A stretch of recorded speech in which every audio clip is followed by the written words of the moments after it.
Baik, Assalamualaikum warahmatullahi wabarakatuh. Suara saya jelas? Waalaikumsalam Pak, jelas Pak.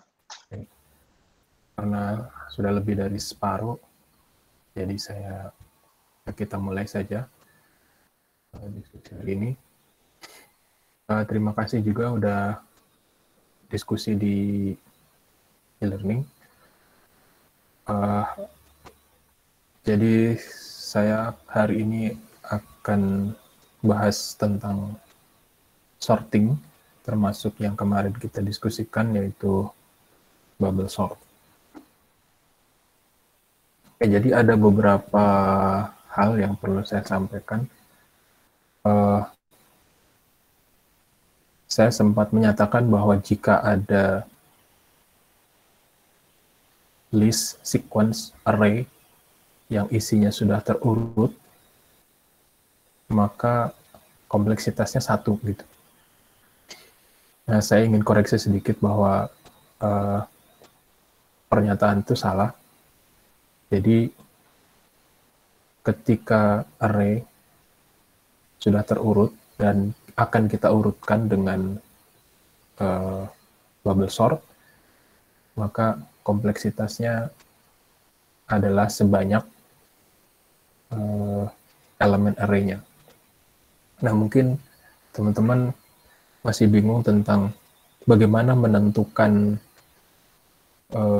nilai kompleksitas ya. Jadi kalau sudah terurut atau terbalik secara total, atau ada sebagian yang sudah terurut dan sebagian lain belum. Kemarin juga ada yang saya lupa siapa ya, yang menjawab tentang kompleksitasnya N-1 kebetulan. Ini saya menduga kebetulan elemen yang kita libatkan ada 4 angka, lalu terjadi swap sebanyak 3 kali. 3 kali swap itu sama dengan N-1. Saya lupa siapa, dan saya juga tidak bisa memastikan apakah seperti itu yang dimaksud, tapi saya antisipasi saja.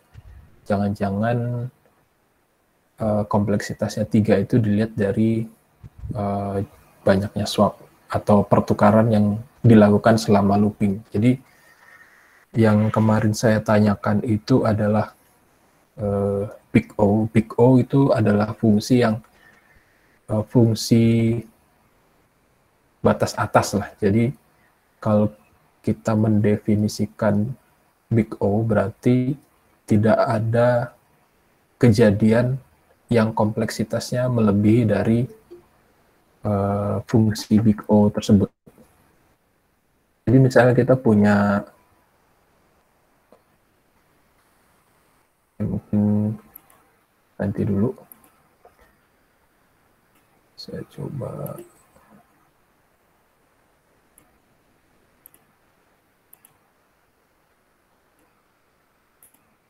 Nah, mungkin inilah.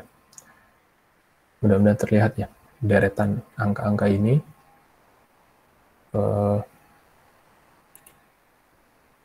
Ada yang terurut, ada yang tidak, gitu. Kemudian ketika kita ingin mengurutkannya dengan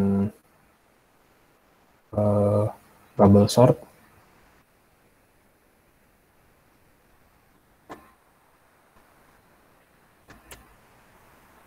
maka kita akan melakukan looping dari elemen kedua.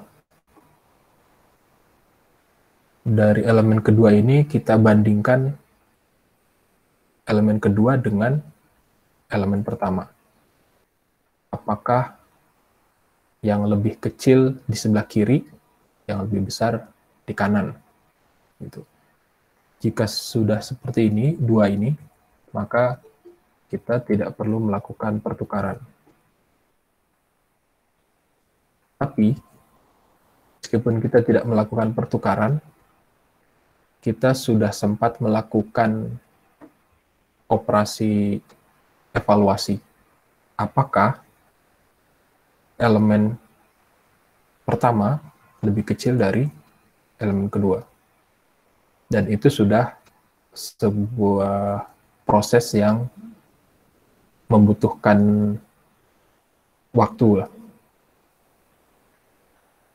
Kemudian kita juga mulai dari elemen kedua, sehingga proses evaluasi itu dilakukan sebanyak N-1.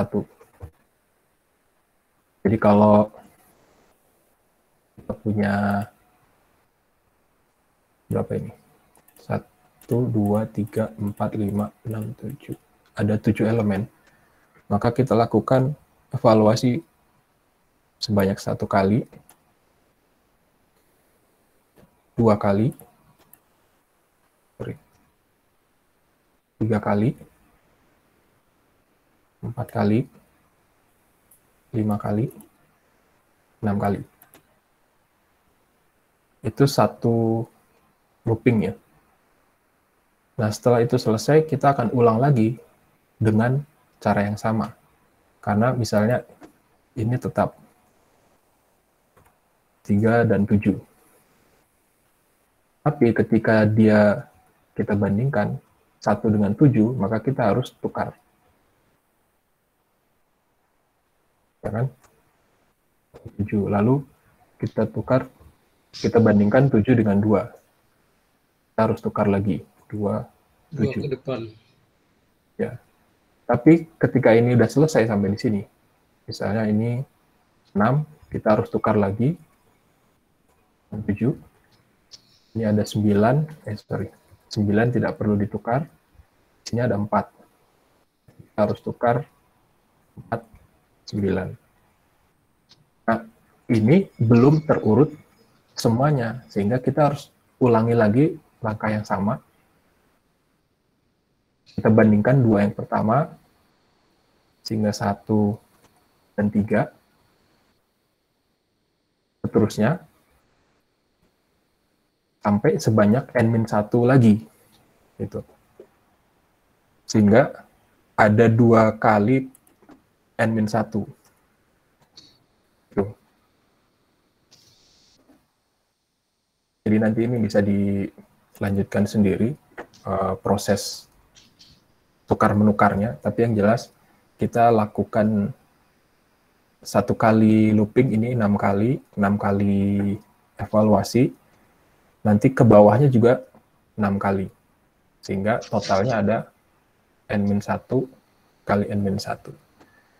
Nah, kalau semuanya sudah terurut, misalnya 1, 2, 3, 4, 6, 7, 9. Nah, kalau yang melakukan kita bandingkan 2 pertama. Udah terurut, nggak perlu dilakukan pertukaran.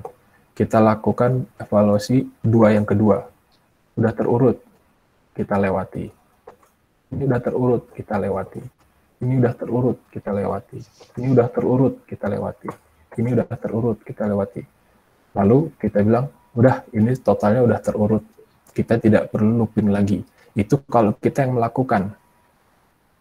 Kalau kita yang melakukan, ketika sudah terurut, kita akan lakukan sebanyak N-1. N-1 apa? N-1 evaluasi. Kita banding-bandingkan. 2 yang pertama, 2 yang kedua, 2 yang ketiga, 2 yang keempat, dan seterusnya. Sehingga ada yang menyebut kompleksitas bubble sort ketika diminta untuk mengurutkan sequence bilangan yang memang sudah terurut, kompleksitasnya N. Kenapa N? Karena ketika N ini sangat besar, oke lah, N ini misalnya 4, maka N-1 sama dengan 3. Gimana nih? N dengan 4. Berarti N-1 dengan 3. Kalau N-nya 100, 99. Hanya 1000, 999. N-nya 1 juta, ya. 999. Sehingga ketika sudah terurut, kompleksitasnya menjadi mendekati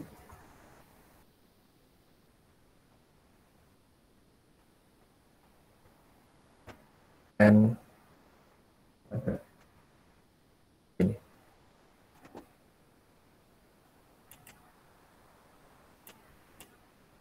Nah, jadi nggak N-1 lagi, tapi N kuadrat. So, kita mungkin perlu ya membuat ini N kuadratnya.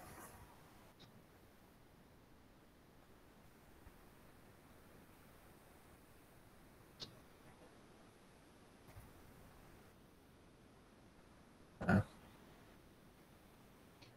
kalau N kuadrat berarti 16. N-1 kuadrat 9.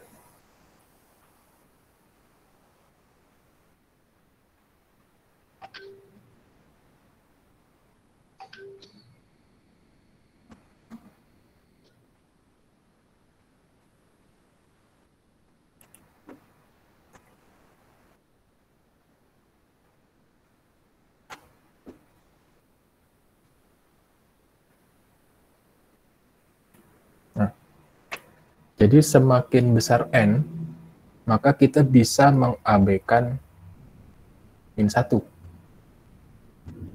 Nah, big O ini adalah batas atasnya atau N kuadrat.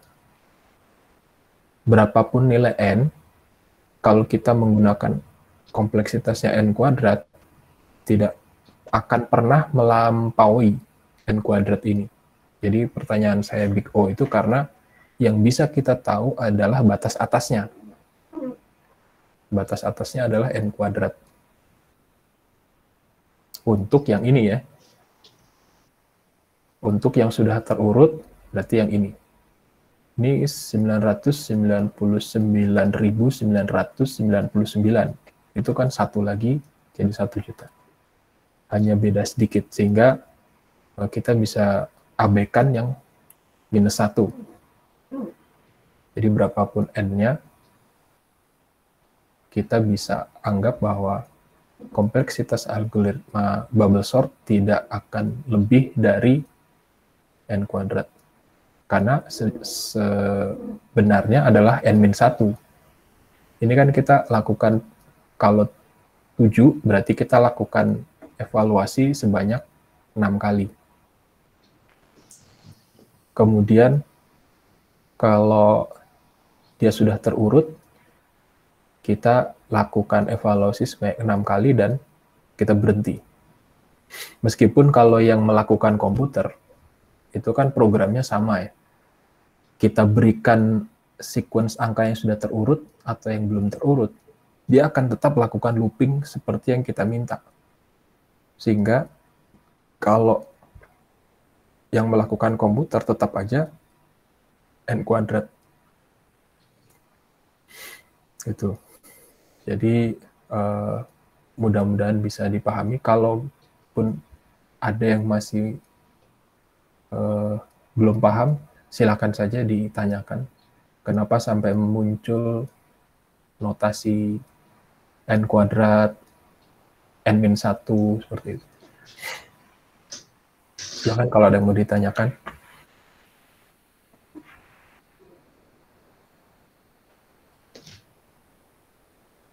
Jelas ya? Oke. Jadi seperti itu sumbernya. Kita tidak menggunakan notasi N-1 karena kita ingin membuat generalisasi fungsi yang berlaku umum. Mau sequence-nya berisi 7, 10, 100, 1000, dan seterusnya, formulanya sama, kompleksitasnya seperti itu. Dan ini bisa dilihat dari banyaknya looping. looping for yang ada di program kita. Jadi nanti sorting ini akan punya dua varian, sorting yang seperti ini modelnya, sama sorting yang memanfaatkan sifat rekursif. Nah, ada sifat rekursifnya itu punya ciri kompleksitasnya ada komponen log.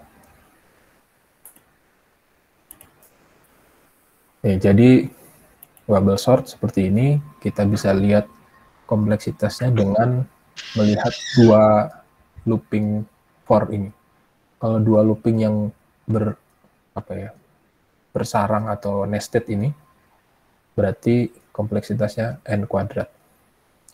Meskipun di sini ada n-1 ya, kita mulai dari elemen kedua, tapi kita tidak mempertimbangkan -1 karena yang kita ambil adalah yang paling besar.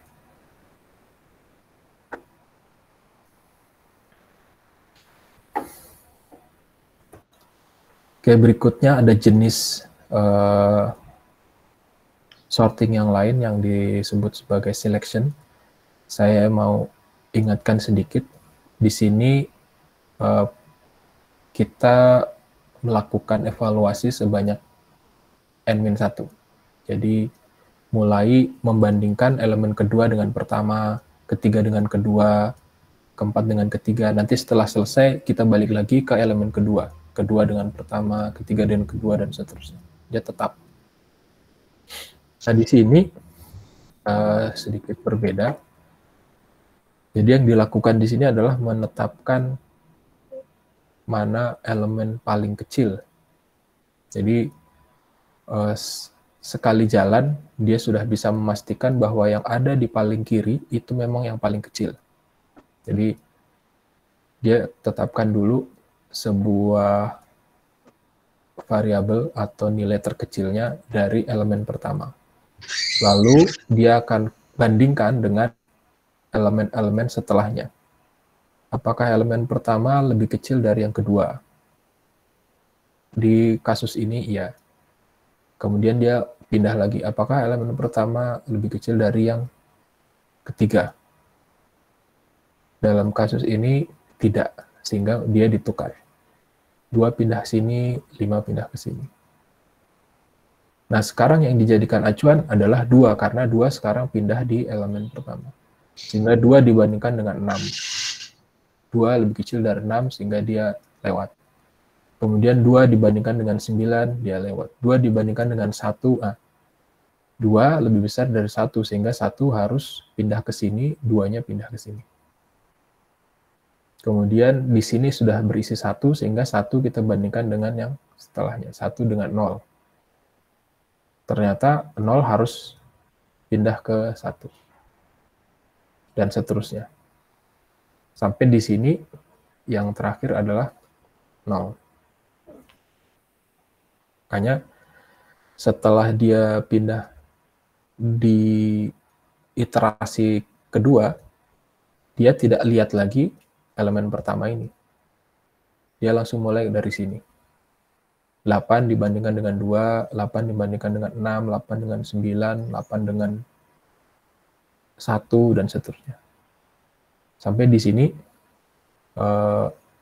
dimulai dengan 1. Jadi dia sudah anggap sekali iterasi, 1 kolom pertama itu selesai. Kemudian 1 kolom berikutnya selesai. 1 kolom berikutnya selesai. Di sini kelihatan kalau looping berikutnya itu selalu berkurang ya. Ini dia looping sebanyak ini, n-1. Di sini n-2 loopingnya.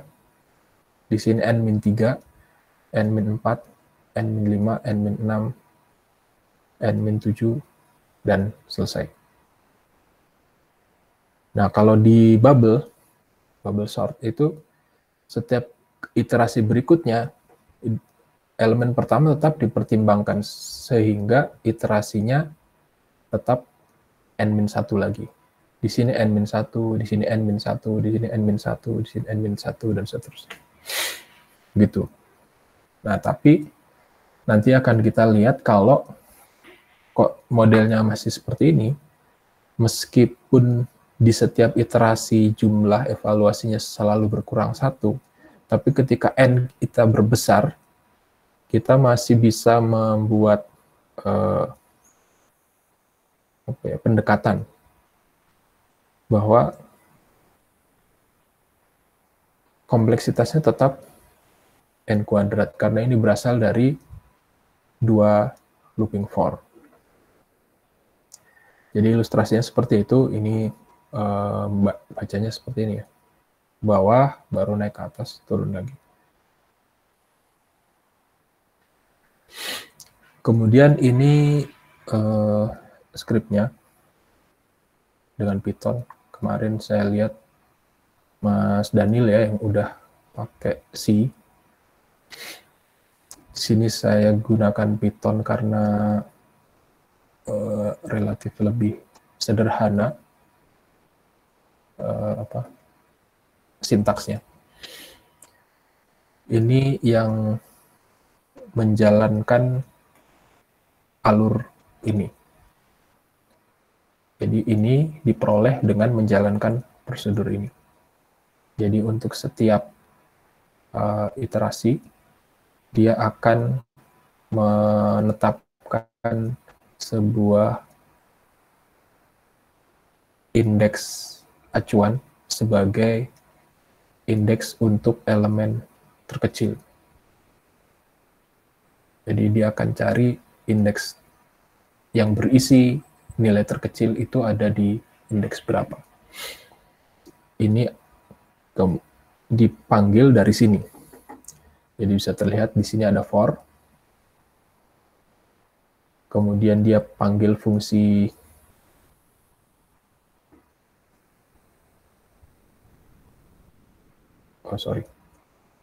bukan di sini. Nah, ini adalah main fungsi utamanya, main functionnya. Di sini ada pemanggilan fungsi.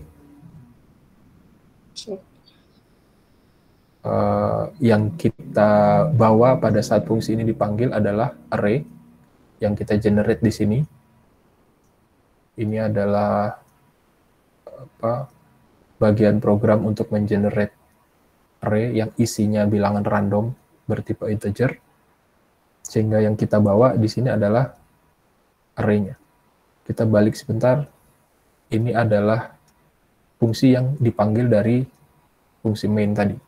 Di dalamnya ada for lagi, jadi for-nya udah 2 kali sampai di sini. Di sini bukan for ya, di sini sekali panggil, for-nya baru muncul di sini, for pertama, kemudian dia panggil fungsi ini, select. Fungsi select ada di sini. Di sini pun ada for.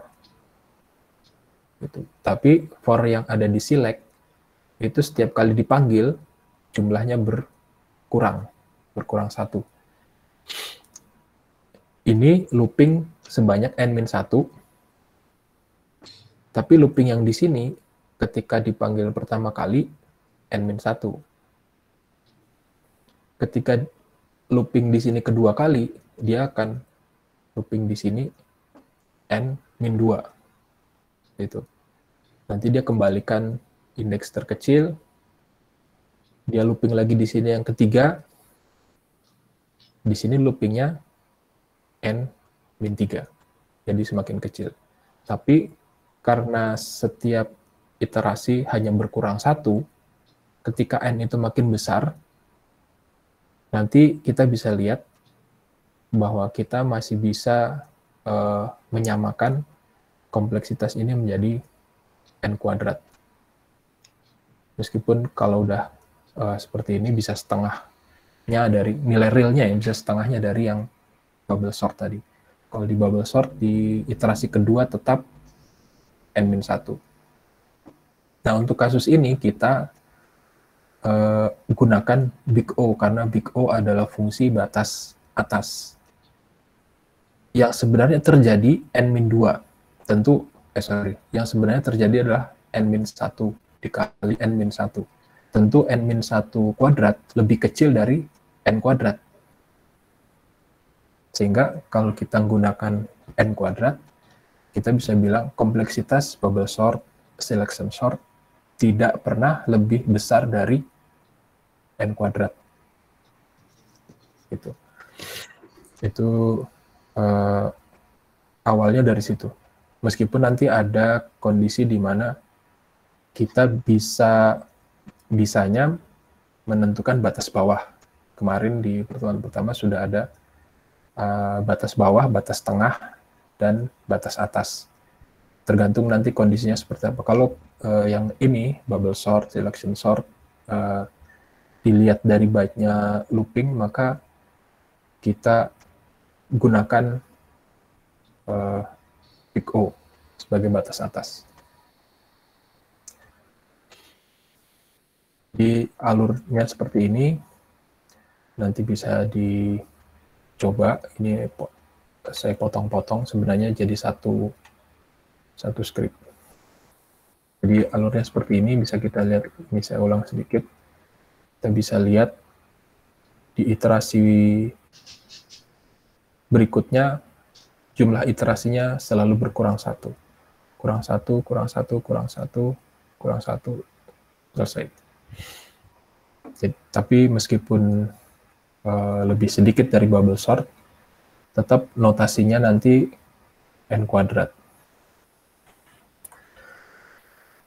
Nah, saya sempat bilang peak O sama dengan 1 atau kompleksitas sama dengan 1, itu adalah proses yang kompleksitasnya tidak ditentukan jumlah elemennya. Jadi berapapun jumlah elemennya, kompleksitasnya sama aja. Mau 10, 100, 1000, sama aja. Nanti akan kita lihat modelnya ada di sequence array list yang terindeks. Jadi kalau sudah terindeks, maka kita bisa lakukan operasi pencarian misalnya, tanpa perlu mengunjungi satu persatu elemen sequence-nya. Nanti kalau yang paham C seperti Mas Daniel kemarin, kalau kita buat link list, maka kita harus kunjungi satu persatu elemen list dari yang pertama sampai kita ketemu elemen yang kita cari, sehingga kita tidak bisa intinya waktu pencariannya itu masih ditentukan oleh jumlah elemennya, kecuali elemen yang dicari posisinya ada di awal list, sehingga begitu kita masuk langsung ketemu.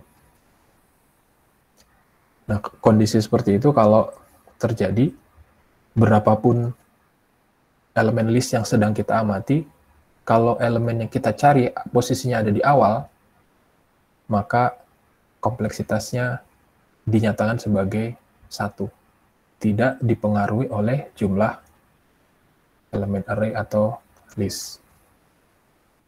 Ya. Jadi kalau ada yang mau bertanya, silahkan dipotong. Sekarang saya masuk ke sorting insertion. Ini yang algoritmanya kemarin kita tampilkan di pertemuan pertama, di slide terakhir. Ilustrasinya seperti ini. Jadi kita lakukan evaluasi dengan model seperti ini. Setiap 2 elemen kita bandingkan. Kalau ternyata tidak terurut, maka kita urutkan dengan melakukan pertukaran. Kemudian kita pindah ke elemen berikutnya. Kalau tidak terurut, kita lakukan pertukaran. Kalau sudah terurut, kita abaikan. Nah, di sini terlihat bahwa looping yang dilakukan sebanyak elemennya ya. Jadi kita 1 kali looping.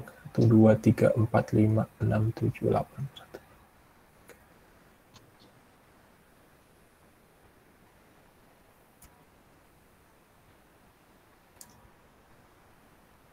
Nah, kemudian detailnya seperti ini. Ini adalah fungsi yang melakukan pengurutan. Ini adalah fungsi utamanya. For pertama ini digunakan untuk membuat sequence, membuat array. Kemudian array itu kita bawa ke fungsi pengurutan ini, insertion. Kemudian dia akan lakukan looping sebanyak n-1 karena ini mulainya dari 1. Dia mulai dari 1, sementara Python defaultnya dari 0 sampai n-1. Jadi kalau ini udah 1, ini tetap n-1. Jadi jumlahnya n-1. Kemudian dia tetapkan pembanding. Ini key ini mirip seperti yang ada di selection sort tadi. Seperti indeks minimum ya. Indeks untuk elemen terkecil. Dia tetapkan key-nya ada di elemen kedua, karena ini mulai dari 1. Kemudian dia akan bandingkan dengan elemen sebelumnya, yang ini. Kalau elemen sebelumnya lebih besar dari yang, atau elemen 0 lebih besar dari yang 1, berarti harus ditukar. Pertukarannya ada di sini. Kemudian dia akan looping sebanyak sisanya ya. Jadi mirip seperti yang di selection sort. Tapi di sini kita lihat for-nya cuma 1. Nah, ini kita bisa nyatakan kompleksitasnya sebagai n. Nanti baru kita lihat apakah ada kondisi-kondisi khusus ketika misalnya sudah terurut, berarti seperti tadi dia hanya melakukan iterasi sebanyak n saja. Kalau total terbalik, berarti dia akan ini juga di looping ya. Jadi ketika kondisi ini tetap terpenuhi, maka dia akan berputar terus di sini sebanyak batas indeks i ini. Ini kan mulainya dari 1. Kalau dia sudah muter, dia bisa lebih besar lagi. Tapi seperti selection sort juga, looping kedua dan seterusnya itu jumlahnya lebih sedikit. Karena kita sudah pastikan yang awal udah beres. Beda dengan bubble sort, setiap kali kita looping kedua, dia akan lakukan lagi dari awal. Nah, ini karena 2 kali looping, berarti kita bisa nyatakan kompleksitasnya sebagai n². Dan ini juga masih big O ya, batas atas, karena looping pertama ini jumlahnya 1 lebih sedikit dari jumlah elemen. Seperti selection sort juga n-1, maka ini juga n-1, dan looping di while ini sepanjang masih dipenuhi ya kondisi ini, dia akan looping terus. Tapi kalau dilihat dari sini, looping keduanya tidak banyak, sehingga tidak sebesar bubble sort. Jadi kalau bubble sort fix 2 kali for loop, kalau selection sort, insertion sort itu sedikit lebih kecil dari bubble sort. Oke, sampai di sini ada yang mau ditanyakan? Silahkan.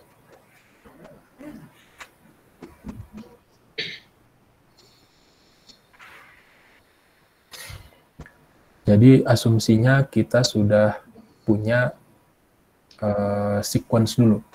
Kita sudah punya array yang berisi nilai, ya bisa bertipe integer atau float atau karakter yang penting oleh interpreter atau compiler memang bisa diurutkan. Kalau karakter masih bisa diurutkan, tapi kalau string nggak, saya belum tahu ya, apakah bisa diurutkan atau enggak. Tapi sejauh ini kompleksitas lebih banyak atau lebih banyak menggunakan elemen-elemen tunggal seperti numerik dan karakter. Kalau numerik kan meskipun 200 atau banyak karakternya, tapi kan dia tetap punya satu nilai, bisa dibandingkan dengan nilai-nilai yang lain. Tapi kalau seperti kata atau kalimat itu nggak bisa ya. Jadi yang kita gunakan sebagai objek adalah nilai-nilai tunggal. Oke, ini adalah contoh dari algoritma mengurutkan elemen. Kemudian kita akan masuk ke kasus. Ini implementasi saja dari yang sudah kita lakukan tadi. Intinya adalah ketika kita mengurutkan array, kita sudah punya array-nya. Asumsinya kita tidak perlu membuat array itu terlebih dahulu. Jadi array-nya sudah ada, kita tinggal urutkan. Di sini kita akan melakukan pengurutan sejak awal. Maksudnya sequence-nya, array-nya, list-nya, kita buat dulu. Nah, di antara beberapa proses yang bisa kita lakukan terhadap array, selain mengurutkannya, itu kan ada pencarian, ada penambahan. Misalnya kita punya data baru yang kita tambahkan ke array tersebut, lalu kita simpan. Nah, dengan struktur data yang berbeda, kompleksitasnya bisa berbeda. Saya coba ilustrasikan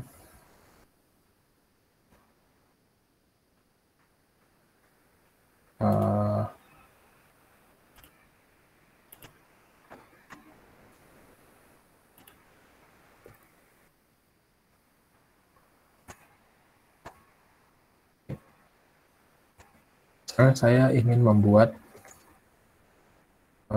variabel bertipe list. Yang sudah paham list di C itu pasti bisa membayangkan kita akan membuat variabel pointer, kemudian di dalamnya ada struktur data yang bertipe elemen yang akan kita simpan, apakah itu integer, float, karakter, atau objek sekalipun. Lalu satu lagi adalah pointer ke elemen berikutnya. Supaya nanti kalau mau kita tambahkan elemen baru, kita set pointer ke elemen berikutnya sebagai elemen yang baru saja kita buat. Tapi kalau di Python, kita tinggal lakukan perintah ini.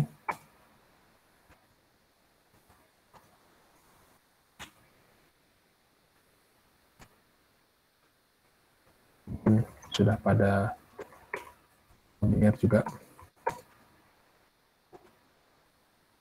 Jadi, apapun yang mau kita tambahkan, kita terima aja.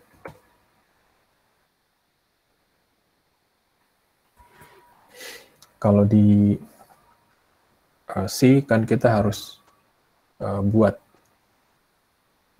memori alokasi sebesar data yang ingin kita simpan di situ plus pointer ke elemen berikutnya. Kalau elemen berikutnya belum ada, kita tunjuk ke 0 kan. Itu ada beberapa tahapan, tapi kalau di Python seperti ini. Jadi sepanjang kita ingin menambahkan satu elemen, berarti kompleksitasnya 1. Kalau mau nambah 2 elemen, kompleksitasnya 2. Untuk Python, dengan Python list seperti ini, menambah elemen itu kompleksitasnya sebanyak berapa elemen yang mau ditambah. Kalau nambahnya 1 ya 1, nambah 2 ya 2, seperti ini tadi. Kita menambah 1, nambah 2, ya tinggal dikalikan aja berapa banyak elemen. Sehingga ada pertimbangan yang harus kita buat ketika menggunakan bahasa pemrograman tertentu untuk menjalankan sebuah fungsi. Kita kembali slide.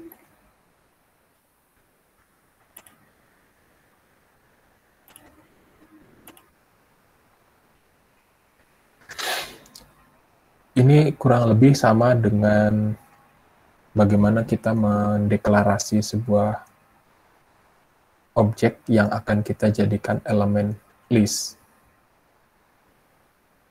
Di sini kasusnya adalah, atau requirement-nya adalah, ketika kita mendefinisikan list, secara otomatis sudah tersedia 10 elemen.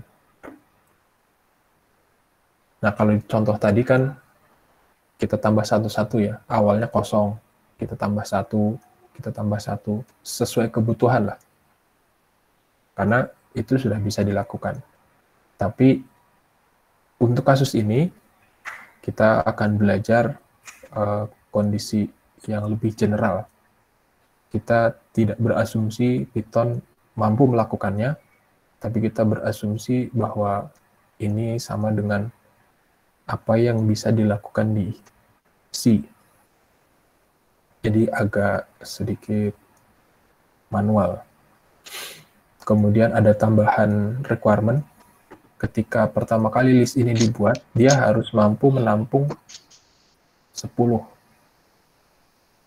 Jadi kita tidak perlu membuat pura-puranya, kita tidak perlu membuat elemen baru lalu menyangkutkan pointer elemen terakhir ke elemen berikutnya. Itu tidak perlu karena sudah tersedia 10 elemen yang bisa kita isi. Ini requirement-nya seperti itu. Kemudian variabel item ini adalah sequence-nya atau array-nya. Dia berisi 10 karena ini ada kali size, sementara size-nya 10. Kemudian ini jumlah item yang menempati array kita atau list kita. Karena pertama kali dibuat, isinya belum ada, sehingga kita set sebagai 0. Belum ada isinya, meskipun bisa diisi sebanyak 10.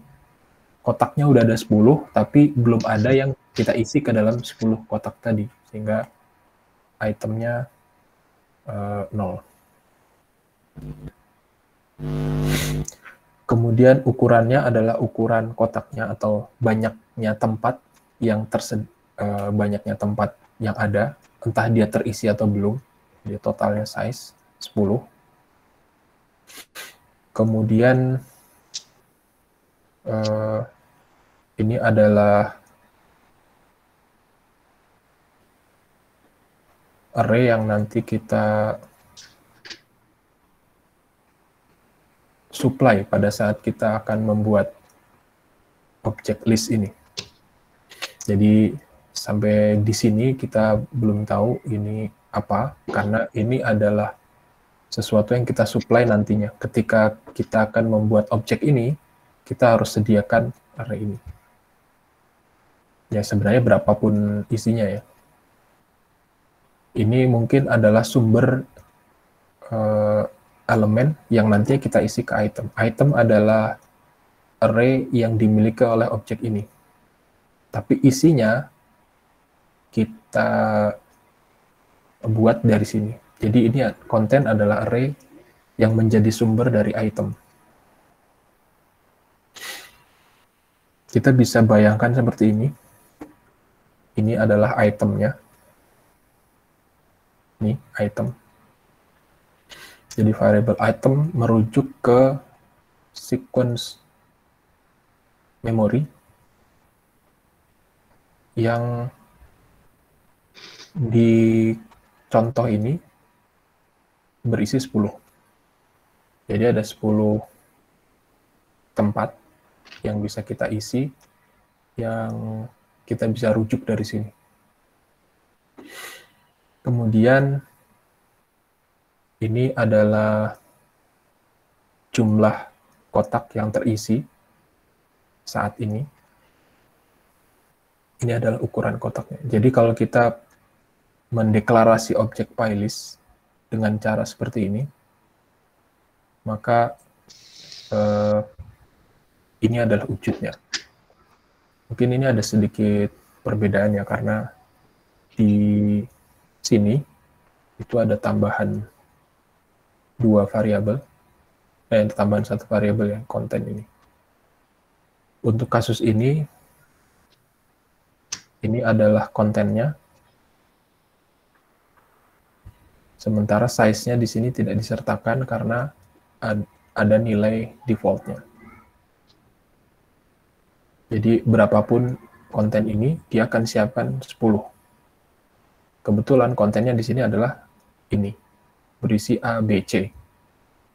A, B, C ini kemudian dibawa ke item, lalu masing-masing elemen ini dikopikan ke sini. A dimasukkan ke 0, B dimasukkan ke 1, C dimasukkan ke 2. Seperti ini kasusnya. Ya, kita juga bisa membuat objek PyList ini tanpa harus memberi argumen konten. Ya, maksudnya kita beri saja array atau list kosong. Jadi dia tidak perlu diisi apa-apa dulu. Tapi dia bisa otomatis diisi pada saat dia diinisiasi objeknya. Nah, di sini kita bisa lihat juga apa yang dijalankan di sini. Pada saat diinisiasi, maka dia harus membuat 10 elemen. Hanya kebetulan di kasus ini tidak seperti membuat elemen list di C yang harus kita alokasikan ruang memori tertentu seukuran data yang ingin kita simpan, kemudian kita bangun sequence-nya pointer ke pointer seperti itu. Jadi kalau kita mau bikin 10, ya udah sekali panggil 10 terinisiasi. Kita mau panggil 100, ya tinggal ganti ini 100. Terbentuk. Untuk kasus yang seperti ini, kompleksitasnya 1. Berapapun N yang kita minta, berapapun N yang terlibat di situ, ya dia cuma perlu 1 proses. Itu maksudnya. Ini pada saat pembuatan, kemudian ada kebutuhan juga ketika kita perlu meng-query lah. Kita ingin mencari elemen dengan nilai tertentu. Atau kebetulan di sini diberi argumen indeks. Biasanya indeks ini menunjukkan posisi. Jadi yang ingin dicari itu bukan nilai, maksudnya mencari ada nggak sih angka 7 misalnya dalam list kita, enggak. Tapi yang dicari di sini adalah ambil angka yang ada di kotak kedua misalnya. Jadi kita tidak perlu tahu di kotak 2 itu isinya apa, tapi kita ingin mengambil apa yang ada di kotak kedua. Sehingga yang diberikan adalah indeks. Jadi get item ini bukan bermaksud untuk mencari elemen dengan syarat tertentu, dengan nilai tertentu, tapi dengan posisinya. Dia ada di indeks keberapa. Nah, kondisi ini if hanya untuk memastikan bahwa yang ingin diambil itu adalah indeks-indeks yang memang ada dalam list kita. Kalau list kita isinya hanya 10 kotak, jangan cari isi dari kotak ke-20 misalnya. Jadi meskipun kotaknya belum ada isinya, tapi minimal yang kita cari adalah isi dari kotak-kotak yang ada di sequence kita, yang ada di array kita, yang ada di list kita. Ini maksudnya. Nah, untuk mengidentifikasi ini, kita cukup perlu satu kali proses, karena sekali lagi, objek yang kita miliki terindeks. Beda dengan list yang di C. Nanti kita juga, kalau di buku yang saya share kemarin itu kan ada juga kondisi linked list yang implementasi dengan Python. Tapi sebenarnya Python bisa melakukan itu tanpa perlu membuat linked list ya. Tadi saya sudah tunjukkan juga dia tinggal di append gitu. Tanpa harus memanggil memori alokasi dan seterusnya, itu tidak perlu. Karena sudah terindeks, berarti kita tinggal bilang aja, saya mau indeks kesekian. Tentu harus kita pastikan indeksnya memang ada. Kalau nggak ada pesan kesalahan. Tapi kalau indeksnya ada, kotaknya ada, maka elemennya bisa kita berikan. Dan berapapun kotak yang ada,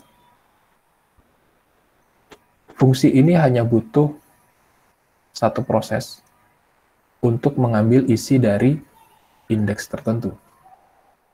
Sehingga untuk menjalankan fungsi ini,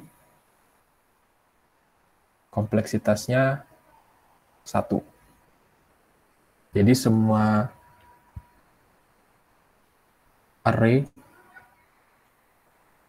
itu dipastikan terindeks ya, setahu saya. Selain linked list, itu sudah terindeks. Jadi kita tinggal minta indeks keberapa, itu yang diberikan.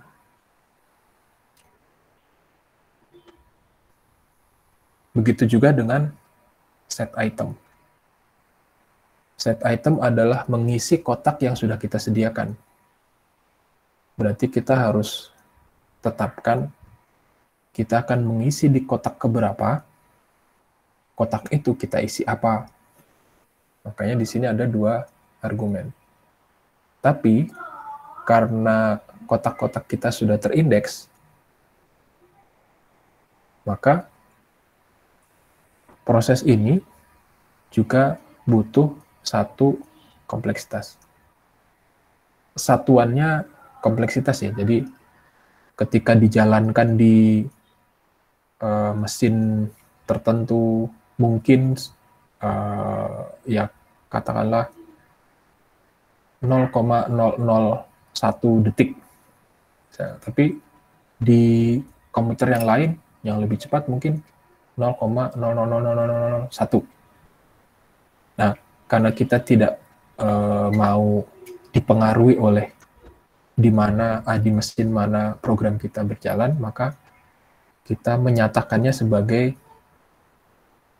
kompleksitas 1 kalau tidak dipengaruhi oleh jumlah elemen yang terlibat. N berarti dia dipengaruhi oleh jumlah elemen yang terlibat. Bisa N kuadrat, kemudian log N, nanti akan kita pelajari, tapi yang seperti ini, apakah mengambil nilai dari indeks tertentu, menyimpan nilai ke indeks tertentu, kompleksitasnya 1. Karena dia langsung ke tujuan. Kamu mau ke indeks berapa? Setelah sampai di sana, tinggal jalankan apa yang mau dilakukan. Apakah mengambil isinya atau menyimpan sesuatu di dalam kotak itu. Ini yang disebut mutator, aksesor. Mutator itu mengubah atau set, sementara aksesor ini hanya mengakses atau mengambil. Itu untuk yang punya indeks ya. Kemudian ini untuk menggabungkan dua list. Jadi kita bisa bayangkan ada dua seperti ini. Ini sampel list yang pertama, mungkin ada lagi sampel list yang kedua, yang seperti ini juga polanya. Bisa berisi yang sama, bisa berbeda, tapi bentuknya seperti ini. Dua-duanya mau kita gabungkan.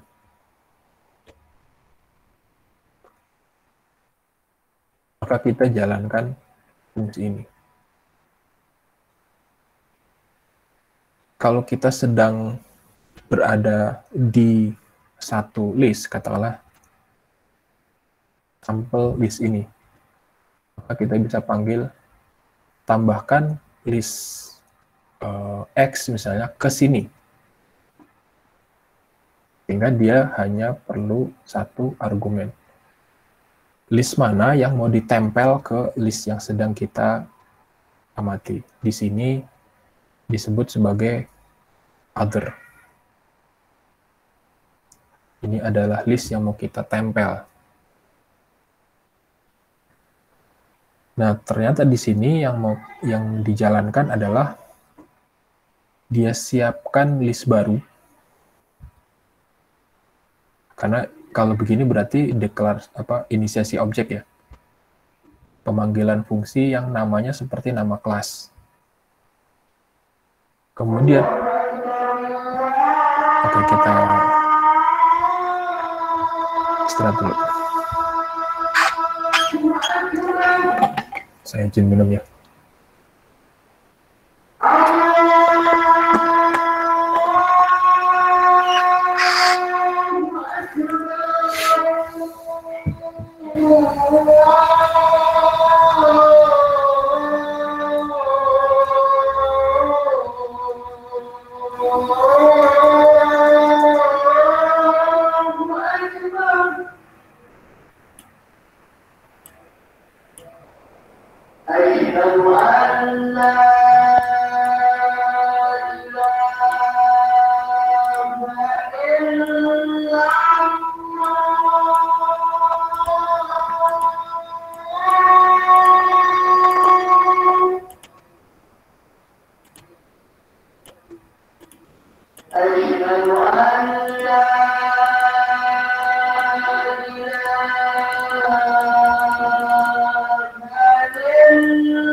Oke, kita lanjut lagi.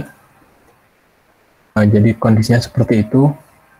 Kita akan menggabungkan dua satu list seperti ini ke list yang ada juga seperti ini. Dan yang dilakukan adalah menyiapkan list yang ukurannya seukuran ini dan ukuran list yang mau ditempel. Nah, ini kan jumlah item dari list yang sekarang, self, dan jumlah item dari list yang mau ditempel. Itu menjadi size, sehingga dia di sini hanya membuat list yang ukurannya adalah jumlah dari list yang pertama dan kedua. Lalu, isinya di-copy.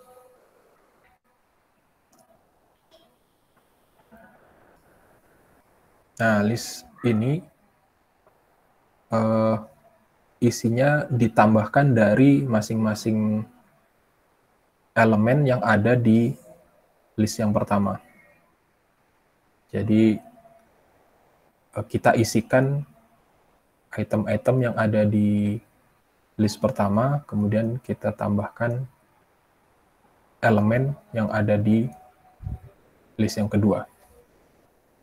Di sini kita lihat prosesnya adalah membuat list sebanyak jumlah elemen list pertama dan kedua, lalu mengcopy isinya. Mengcopy isi elemen dari list pertama, ya sebanyak elemen pertama di list pertama, sebanyak elemen list pertama, dan ini dilakukan sebanyak elemen list kedua. Sehingga kita bisa bilang kompleksitasnya adalah n. Meskipun ini dua for, tapi mereka sejajar. Sehingga kita bisa bilang ini adalah 2n. Kalau kondisi seperti ini 2n, kita tidak bisa menggunakan big O lagi. Kenapa? Karena biasanya yang dinyatakan adalah jumlah elemen. Kalau jumlah elemen sama dengan n, maka 2n itu adalah, sebentar, ada telepon. Selamat siang, Pak. Ya, maaf ini. Ya.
Maaf, ada telepon tadi.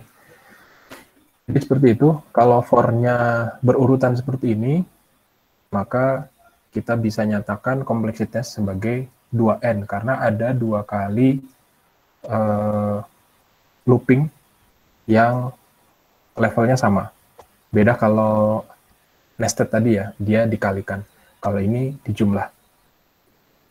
Nah, meskipun ini 5 di sini, 7 mungkin ya, karena kan bisa beda-beda. Yang ada di list pertama dan yang ada di list kedua, jumlah elemennya kan berbeda.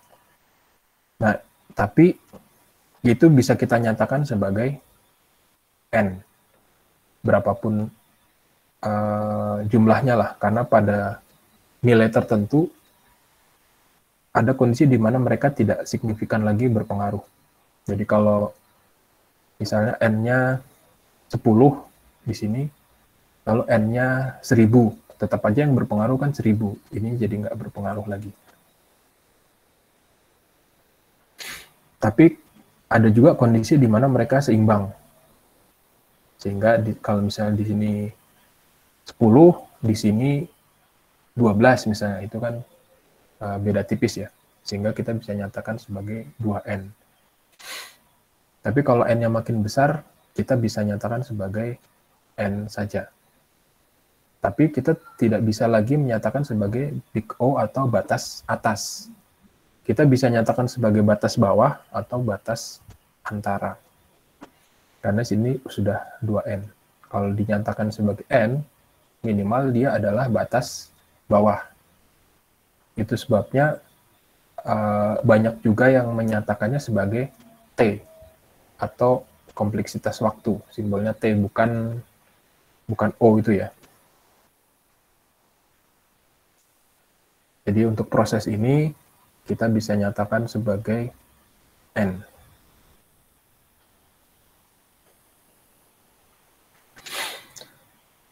Lanjut ke proses berikutnya.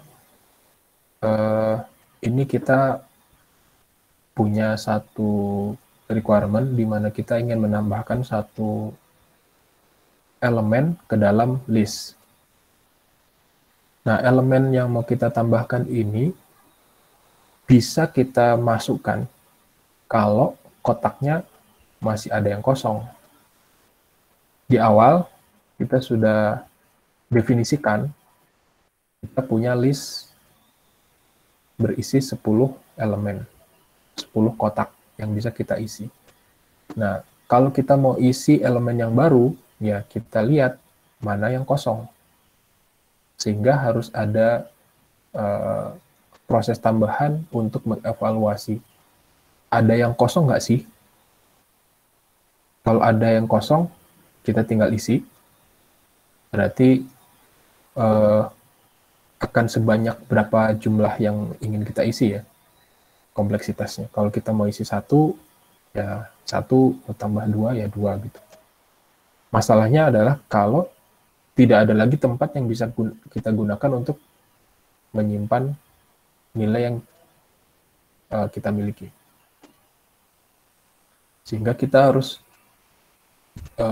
buat elemen baru yang tidak ada isinya. Di sini ada sebuah proses namanya make room. Ini akan dipanggil jika kondisi jumlah item itu sama dengan kotak yang tersedia. Atau dengan kata lain, semua kotak yang tersedia terisi penuh.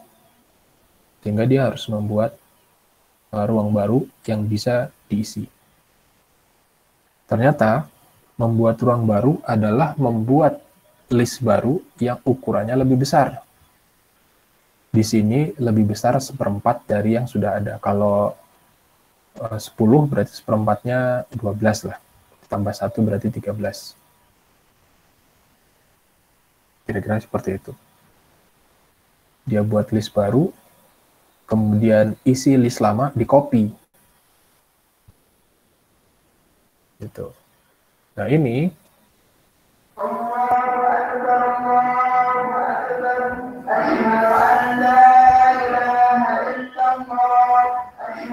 Nah,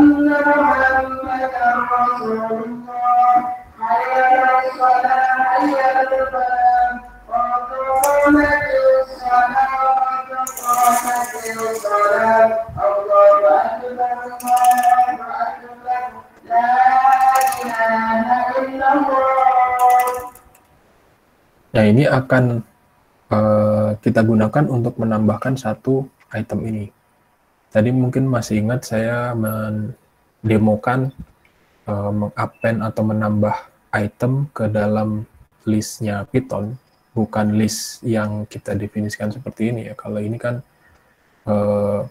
list versi kita lah, list custom gitu. Kalau list yang bawaan Python, kita tinggal jalankan perintah append, kita isikan elemen sebanyak yang kita mau, tapi satu persatu. Jadi kalau yang kita ingin tambahkan ada 2, kita lakukan 2 kali. Kalau yang ingin kita tambahkan 10, kita lakukan 10 kali. Jadi ini kompleksitasnya akan sebanyak n. Kemudian karena ini sendiri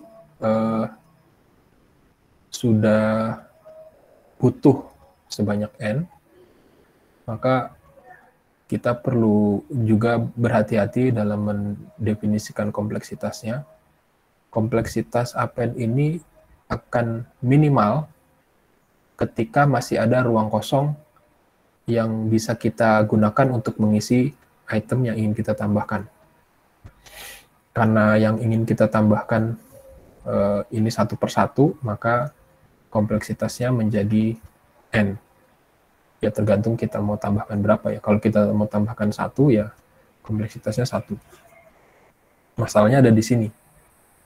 Kalau ruang yang mau kita isi penuh, sehingga kita harus membuat ruang baru yang kosong. Membuat ruang yang baru yang kosong itu tidak sekedar menambahkan elemen baru, tapi kita buat list baru, kita buat kotak-kotakan baru, yang jumlah kotaknya lebih besar, kemudian isi dari kotak-kotak yang lama, kita copy ke kotak-kotak yang baru.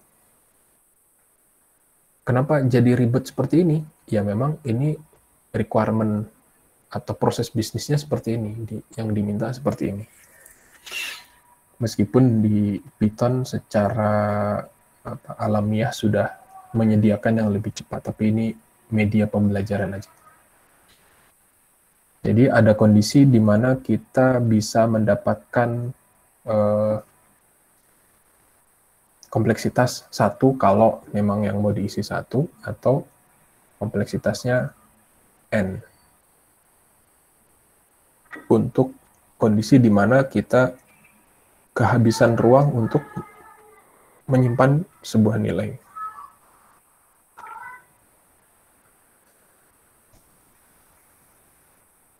Berikutnya insert. Nah, ini berbeda dengan append ya. Kalau append itu secara otomatis dia diletakkan di setelah elemen terakhir. Tapi kalau insert, nah ini selalu diletakkan di elemen terakhir. Jadi kalau kita punya 10 elemen yang terisi baru 3, maka yang digunakan untuk menyimpan elemen kita adalah elemen atau kotak keempat. Kosong pertama kali di mana, di situ yang diisi.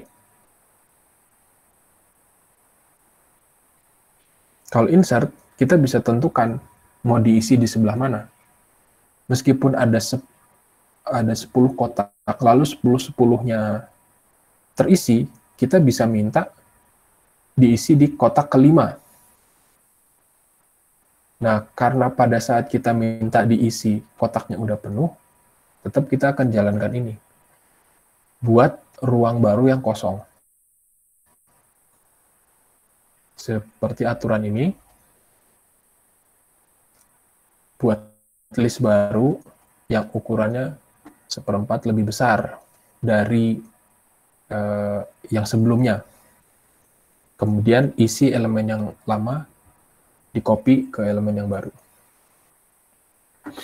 Baru setelah ada ruang kosong, digeser-geser. Saya mau ngisi di sebelah mana? Kalau yang lokasi yang ingin saya tempati itu lebih kecil dari batas maksimalnya elemen yang tersimpan. Jadi saya mau masuk di kotak kelima, padahal sudah ada 10 elemen yang tersimpan di situ. Berarti kan kotak kelima udah terisi. Maka kotak kelima itu saya geser. Saya geser ke sebelah kanan. Berarti saya geser isi kotak kelima ke kotak keenam. Berarti kotak keenam juga harus saya geser. Saya geser ke 7. Makanya ini dibalik. Dia menggeser kotak ke-10 ke sebelah kanannya, ke-11, ke-9 ke-10, 8 ke-9, 7 ke-8, 6 ke-7, 5 ke-6, baru saya masuk ke kotak kelima. Kira-kira seperti itu. Kondisi terbaiknya adalah ketika masih ada ruang yang bisa dipakai untuk ngisi. Tapi kalaupun itu terjadi, dia harus lihat lagi apakah keinginan atau kotak yang ingin diisikan lebih kecil atau lebih besar dari yang sudah mengisinya. Di sini, kalau yang ingin kita isi adalah ruang yang sudah diisi elemen lain, meskipun ada tempat lain yang kosong ya, tapi saya nggak mau, saya maunya di situ. Saya maksa orang yang ada di situ suruh pindah. Gitu. Maka kita harus geser-geser pengisi ruang-ruang yang sebelumnya sudah diisi. Jadi sebenarnya yang paling baik di sini, kita cek apakah masih ada ruang kosong, ada, sehingga dia tidak buat ruang baru. Kemudian apakah yang diminta adalah ruang yang sudah diisi orang, atau sudah diisi elemen, ternyata tidak, sehingga dia bisa langsung ditambahkan. Dan menambahkannya seperti ini. Meskipun ini dipanggil lagi ya.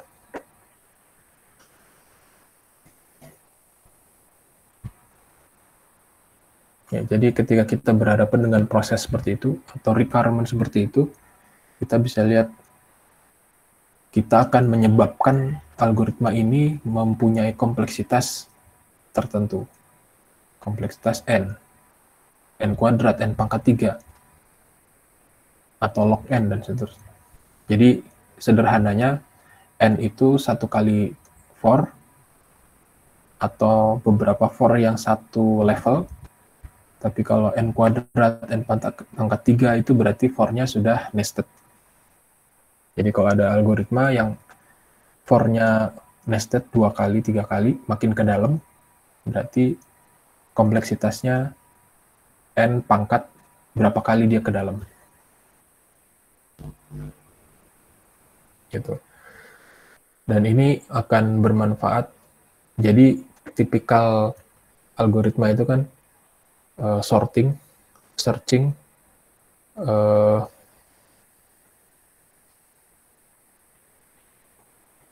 sama struktur data ya, tapi secara umum seperti itu, searching dan sorting. Nah, di dalam struktur data itu nanti akan menentukan apakah operasi searching dan sorting itu membuat kompleksitasnya menjadi kuadratik, menjadi logaritmik, polinomial, atau linear. Ini contoh kasusnya seperti ini, dengan infrastruktur yang ada di Python, kita bisa buat dan tentukan kompleksitasnya. Kalau di sini, yang maksimal itu kan sebanyak ini ya, ditambah. Jadi bisa kira-kira ini masih sekitar n. Karena dia harus membuat n di sini, mengcopy ya. Dia membuat list baru, mengcopy isinya, tentu sebanyak n. Kemudian dia mau lakukan pergeseran. Ini pun level for-nya setara, satu level. Sehingga kita masih bisa nyatakan sebagai n.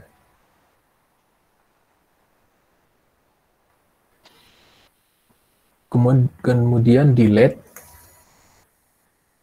dan yang dimaksud dengan delete di sini adalah menghilangkan elemen terakhir,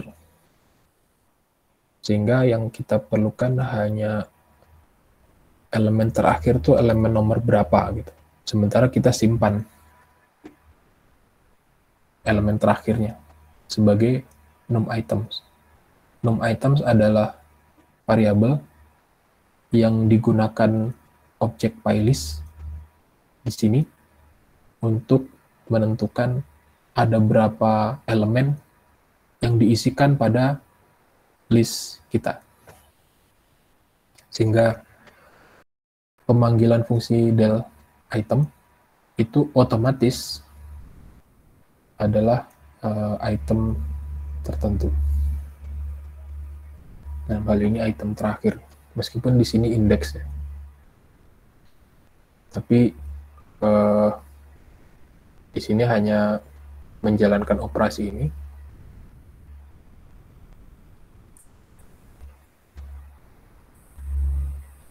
Oh sorry, ini bukan elemen terakhir. Kalau dilihat dari sini ya. Sorry. Kalau elemen terakhir dia langsung jumlah elemennya aja berkurang. Tapi di sini dia harus looping. Maksudnya adalah menggeser elemen ke indeks yang berbeda.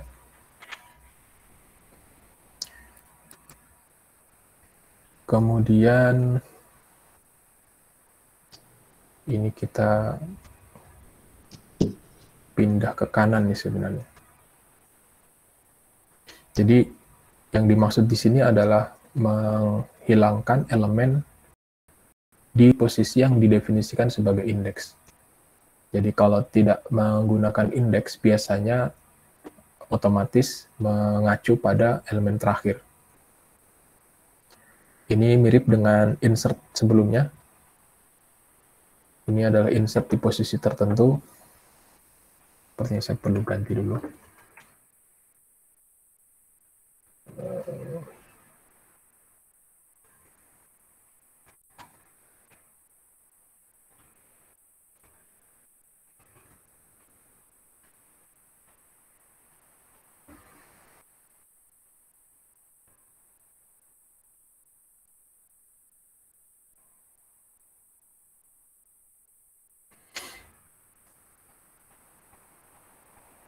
Oke, kita kembali. Meskipun ini memerlukan perbaikan sepertinya. Jadi kalau ini kan indeks yang lebih kecil itu nilainya diassign dengan indeks yang lebih besar. Maksudnya benar. Kalau misalnya kita punya 10 kotak, 10-10-nya terisi, kemudian kita ingin menghapus isi dari kotak kelima, maka kotak kelima nilainya kita ganti dengan kotak ke-6, kotak ke-6 nilainya kita ganti dengan kotak ke-7, dan seterusnya. Dan jumlah kotak yang terisi kita kurangi 1. Gitu. Kondisi terbaiknya adalah ketika elemen yang akan di-delete berada di posisi terakhir, kemudian kalau di posisi yang paling buruk adalah ketika yang akan dihapus itu di posisi pertama. Sehingga kotak di posisi pertama nilainya kita isi dari kotak kedua dari kotak ketiga, dan seterusnya sampai terakhir. Jadi semakin banyak kotak yang sudah terisi, operasi delete ini akan makin kompleks, makin lama dilakukan. Tapi karena dinyatakan sebagai satu for, maka kita bisa nyatakan juga kompleksitasnya sebagai n. Meskipun tidak bisa big O ya, karena big O itu batas atas. Tapi umumnya dinyatakan sebagai big O atau T, yang paling banyak digunakan T.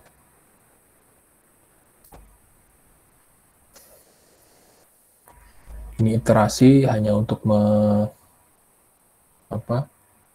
mengunjungi satu persatu kotak yang sudah terisi, karena dia harus berkunjung, maka kompleksitasnya akan sebanyak kunjungannya. Sama seperti ketika kita ingin mencari elemen dalam linked list yang dibuat di C.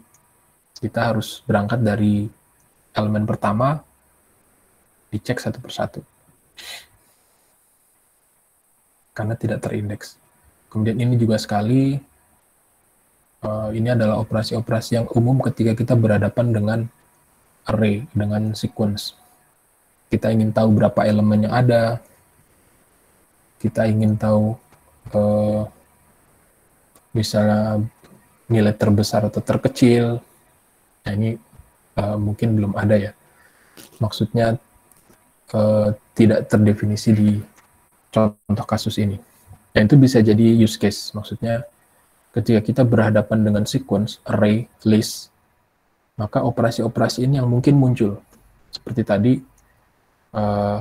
set get, mutator, aksesor, insert, delete, menambah, mendelete elemen di posisi tertentu. Kemudian tadi menjoin, concatenate,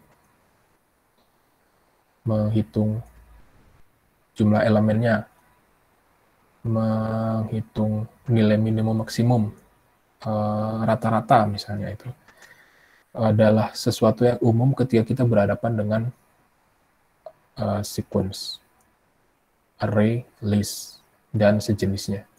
Di Python juga ada yang istilahnya tuple, di C itu array, jadi sudah terdefinisi ukurannya, tipe datanya. Nah, ini untuk searching. Jadi kita ingin tahu apakah ada elemen dengan nilai tertentu yang ada di dalam list kita. Jadi yang disupply atau argumen yang diberikan adalah item. Ada nggak sih item ini di dalam list kita? Karena yang diberikan adalah nilainya, kita harus kunjungi satu persatu. Ini mencari. Meskipun dia sudah terindeks ya, tapi pencariannya bukan berbasis indeks, tapi berbasis nilai.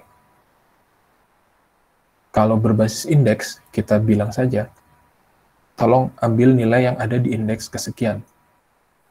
Berapapun elemennya, ketika sudah terindeks, kita tinggal bilang indeksnya di mana, dia langsung ke sana.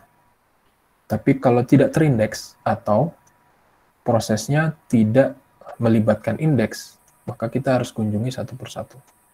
Nanti akan kita pelajari juga algoritma pencarian yang bisa lebih optimal. Dalam arti awal pencariannya itu bisa jadi sangat menentukan, karena ada yang melakukan pencarian dengan membagi dua sequence ya. Sequence yang ada dibagi dua, lalu dia mencari di setengah-setengah itu. Setelah dibagi dua, seperdua yang tadi hasil baginya itu dibagi lagi sampai dia ketemu. Ada yang seperti itu. Atau yang paling gampang ya kita cari dari awal.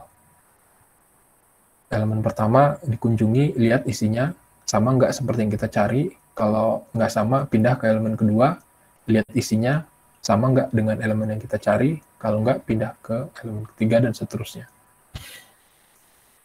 Paling buruk adalah ketika yang dicari nggak ada, sehingga dia sudah kadung menjelajahi semua isi array, tapi yang dicari nggak ada.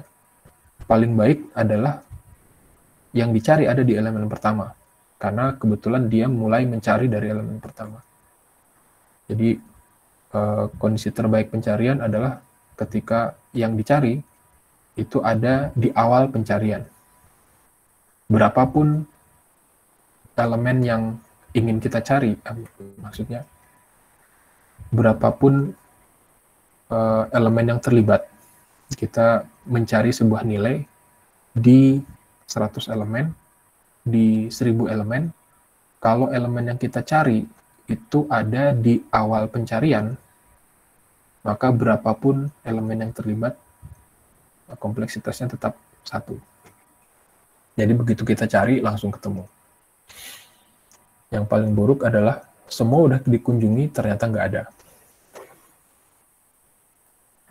Kemudian ada juga use case evaluasi, ini seperti searching juga ya. Ini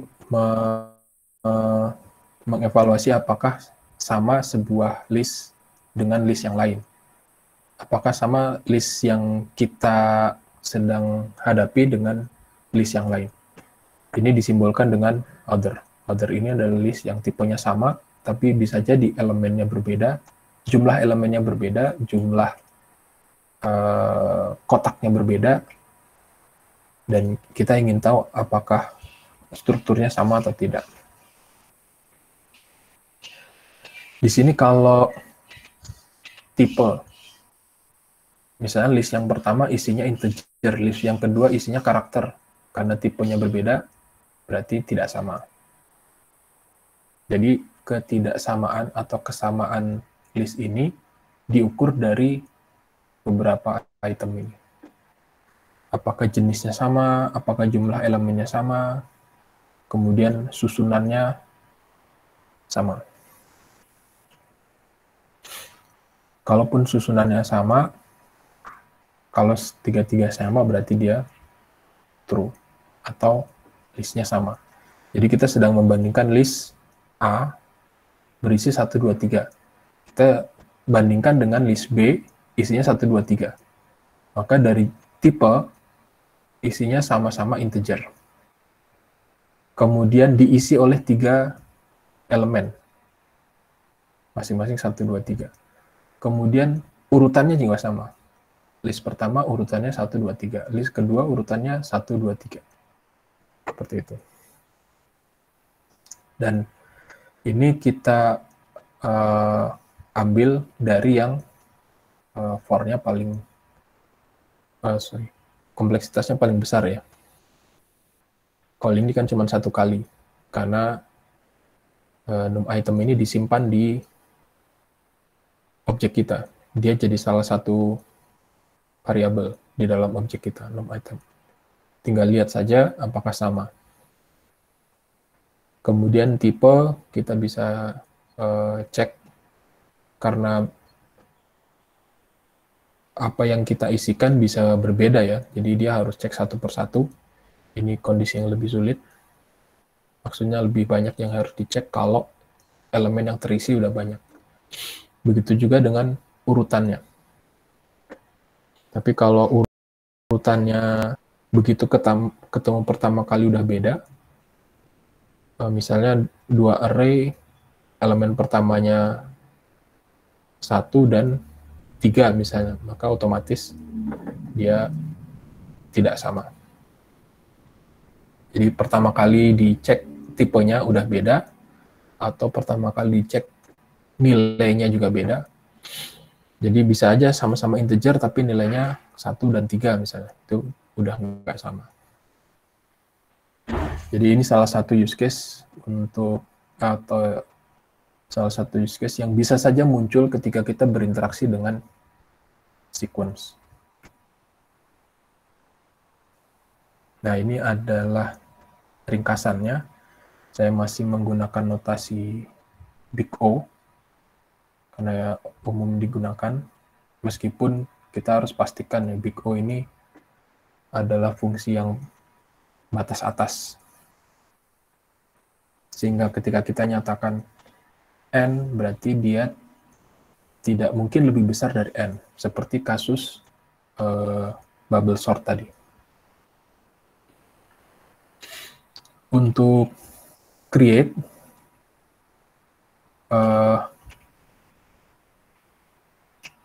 di sini ada notasi atau. Yang pertama adalah N. Karena di dalam create object PyList itu dia harus membuat list berisi 10 elemen.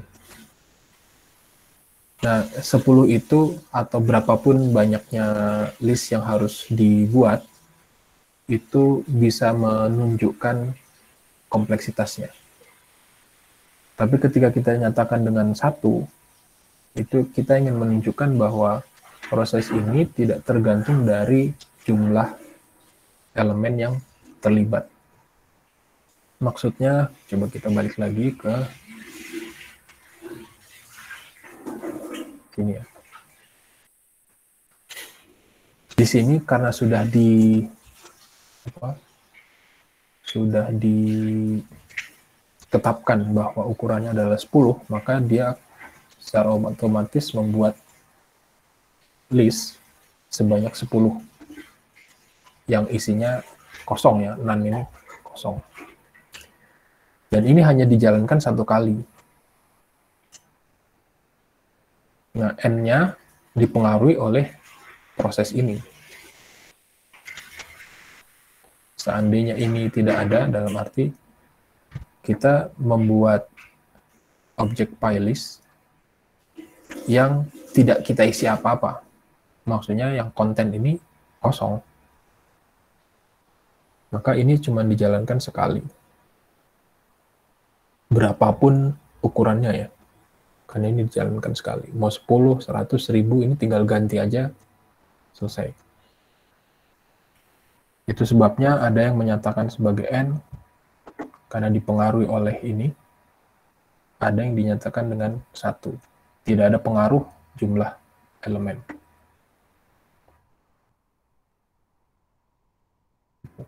Jadi ini ringkasannya. Ini adalah fungsi-fungsi yang mungkin saja kita hadapi ketika berhubungan dengan array, berhubungan dengan list. Nanti tergantung juga listnya seperti apa. Apakah list yang terindeks atau yang tidak terindeks, linked list. Jadi di buku yang saya share kemarin ada juga penjelasan setelah PyList ini tentang linked list. Silakan kalau ada yang mau ditanyakan, kita sudah sampai di first slide.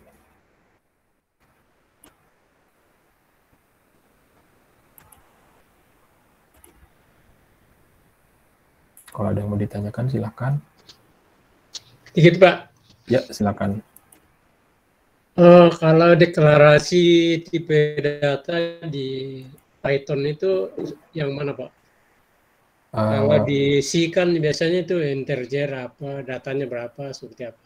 Ya, Python tidak butuh deklarasi tipe data. Oh gitu. Kita isi berapapun, dia otomatis tahu. Gitu. Jadi saya sudah sampaikan di awal ya. Python saya gunakan sebagai alat bantu menjelaskan mata kuliah ini karena memang saya berharap yang latar belakangnya IT nggak begitu kuat, nggak serta merta jenuh gitu loh. Wah, ini apa sih? Karena kalau pengalaman saya memang cara atau sintaksnya Python lebih sederhana, sehingga kalau yang background IT-nya nggak begitu kuat, dia juga nggak cepet capek lah gitu. Yang kedua, memang Python punya banyak sekali library yang saat ini viral digunakan di AI atau machine learning. Dan itu nanti akan bermanfaat kalau sudah ke mata kuliah selanjutnya atau ke tesis. Bisa sangat membantu sebagai tools. Gitu. Kalau C itu, kalau yang biasa memperhatikan bahasa pemrograman yang populer, C itu sejauh yang saya amati selalu ada di 10 besar. Sejak mungkin 20 tahun yang lalu atau lebih lama lagi ya. C itu selalu ada di posisi itu, tapi untuk tujuan tertentu ya, tapi untuk secara umum sekarang tidak begitu populer lah. Bukan untuk mengecilkan C ya, tapi memang untuk beberapa orang bisa jadi sangat rumit lah mempelajari C. Kalau Python kan dengan ngisi baris-baris ini aja hasilnya udah keluar gitu. Kalau dengan C kan meskipun kita hanya kita cuma mau tahu hello world, itu ada beberapa baris yang harus kita buat, harus di-compile dulu dan seterusnya. Kalau ini yang kita mau ya langsung kita dapat. Jadi tidak buru-buru membuat mahasiswa yang kebetulan background IT-nya kurang jadi capek gitu. Siap, terima kasih Pak. Sama-sama. Ada lagi pertanyaan?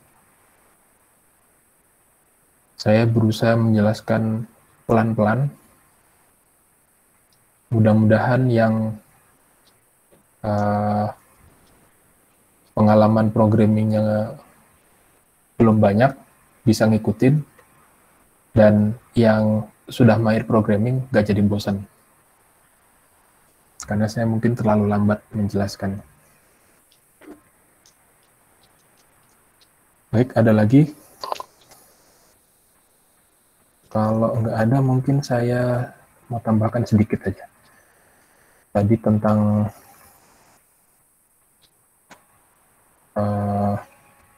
linked list. Jadi ini sebuah kelas yang bisa kita gunakan untuk mensimulasi proses pembuatan linked list seperti yang ada di C. Jadi kalau di C itu kita buat seperti ini, yang di dalamnya pasti ada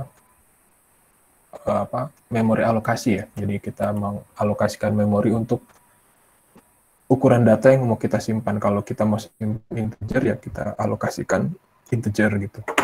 Tapi intinya ada yang kita pakai sebagai fungsi untuk mendeklarasi objek, kemudian mengambil isinya untuk tahu siapa node berikutnya, untuk bisa mengisi nilai dari node tersebut, dan seterusnya. Jadi ini adalah miniatur lah dari linked list yang bisa kita simulasikan seperti yang dilakukan di C. Jadi misalnya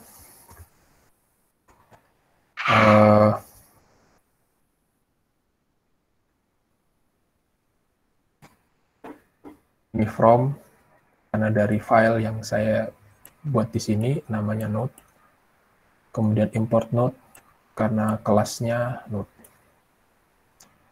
Saya bisa menginisiasi objek dari kelas node ini karena dia minta 2 argumen. Item adalah sesuatu yang mau kita simpan, misalnya 3. X adalah pointer untuk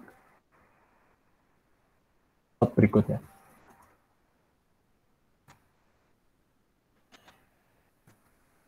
Jadi seperti ini penampakannya. Kemudian kalau kita mau bikin baru, misalnya B, kita ganti aja B, kemudian isinya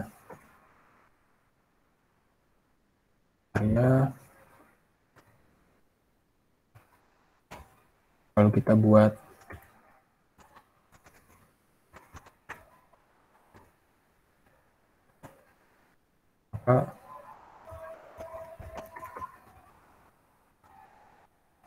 ya.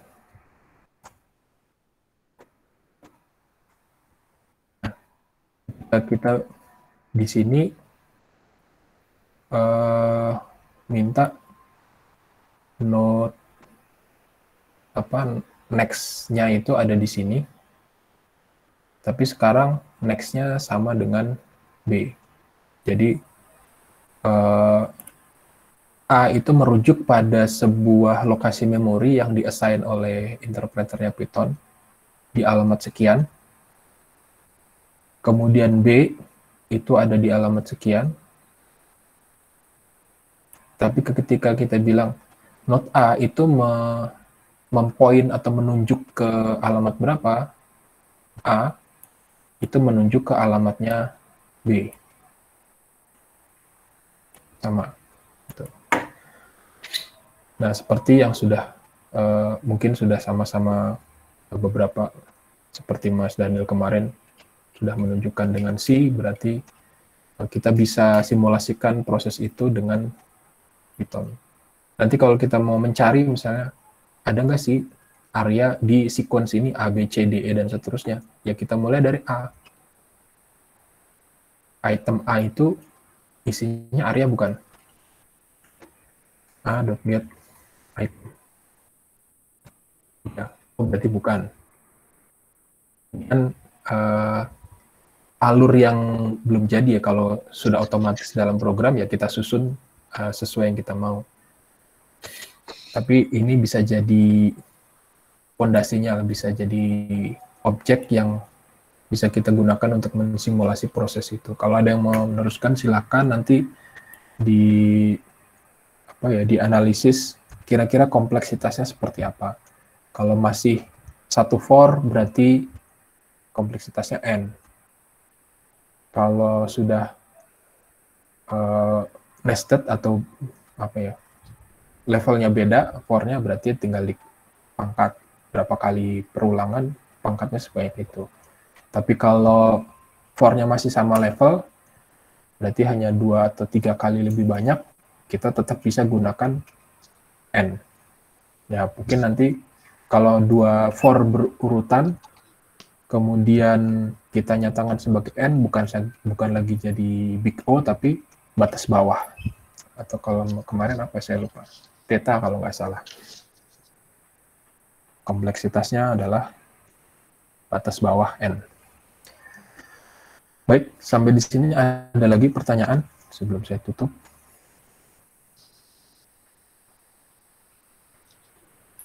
Kemudian kalau nggak salah UTS-nya itu November ya.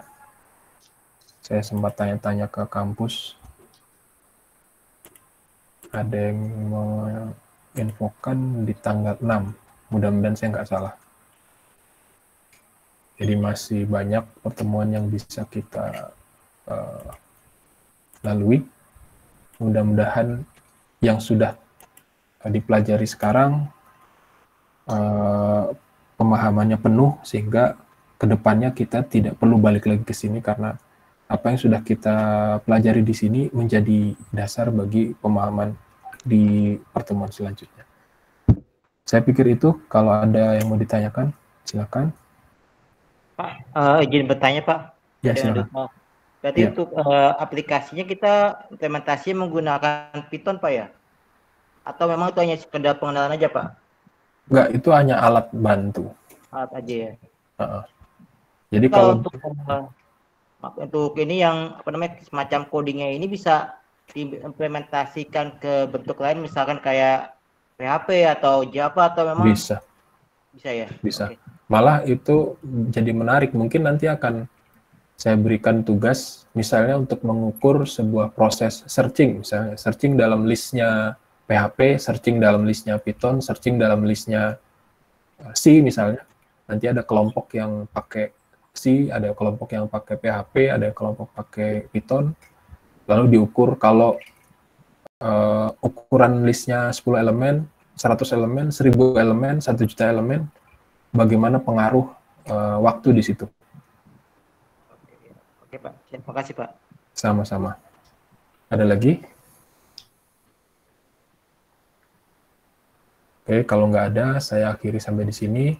Terima kasih perhatiannya. Saya mohon maaf kalau ada kesalahan. Assalamualaikum warahmatullahi wabarakatuh. Waalaikumsalam warahmatullahi wabarakatuh. Terima kasih Pak. Terima kasih Pak. Sama-sama. Pak. Ya. Pak.